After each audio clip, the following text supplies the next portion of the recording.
मुखाग्नि देने से बेटे ने किया मना, मां को बोला 1.5 लाख दो तब होगा यह काम। नमस्कार, मेरा नाम अंशराज, मेरा एक बार फिर से आपका स्वागत करता हूं मैं WPD न्यूज़ 24 के इस नए सेट में। ये जो मामला आपने अभी सुना कि एक बेटे ने अपने मृत पिता को मुखाग्नि देने से मना कर दिया और मुखाग्नि देने के लिए 1.5 लाख की डिमांड की।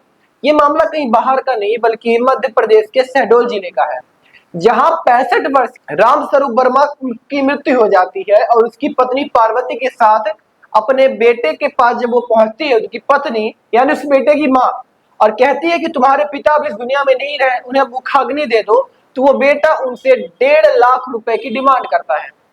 उनका आरोप है कि बेटा मनोज आए दिन अपने पिता से पैसे के लिए झगड़ता रहता था तथा पिता के मौत के दिन भी उस बेटे का कलेजा नहीं पसीजा, उस दिन भी उसने पैसे की डिमांड कर दी।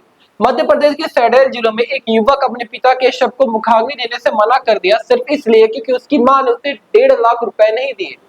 खबर है कि इसके बाद महिला ने खुद ही अपने पति को मुखाग्नि दी, जिसके बाद उसने अंतिम संस्कार किया। महिला बेटे की शिकायत लेकर थाने में पहुंची, बेटे के ऊपर FIR दर्ज कराया। आज तक की रिपोर्ट के अनुसार मामला व्यवहारी के इलाके का है, जहां 65 वर्ष के रामस्वरूप बर्मन ने अपनी पत्नी पार्वती के साथ रहा करते थे। आरोप है कि बेटा मनोज आए दिन अपने पिता से पैसे के लिए झगड़ा करता था।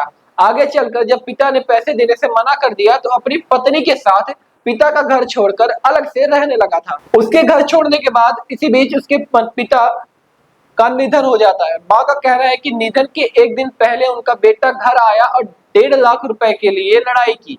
हालांकि घर वालों ने उसे पैसे नहीं दिए। आरोप है कि अगली सुबह महिला ने जब पिता की मौत की जानकारी बेटे को दी और कहा कि चलो अपना धर्म निभाओ, मुखाग्नि दे दो, तब बेटे ने मुखाग्नि देने से मना कर दिया और कहा कि यदि तुम मुझे 1.5 लाख घर बेच के दो तब मैं तुम्हारे पति को मुखाग्नि दूंगा। सुनने में कितना गलत मामला लगता है ना कि एक बेटा जिसे हमारे आप जैसे लोग अपने बुढ़ापे की लाठी मानते हैं, अगर कोई पिता अपने बेटे के लिए आज अपनी जवानी में कमाता है, उसे पालन पोषण करता है, तो उसे आजकल के समय में जब एक पिता अपने बेटे का भलन पोषण करता है, पालन पोषण करता है, उसके लिए मेहनत करता है, उसके लिए कमाता है, तो उसका एक उद्देश्य होता है कि मेरा बेटा आगे चलकर मेरे लिए कुछ करेगा।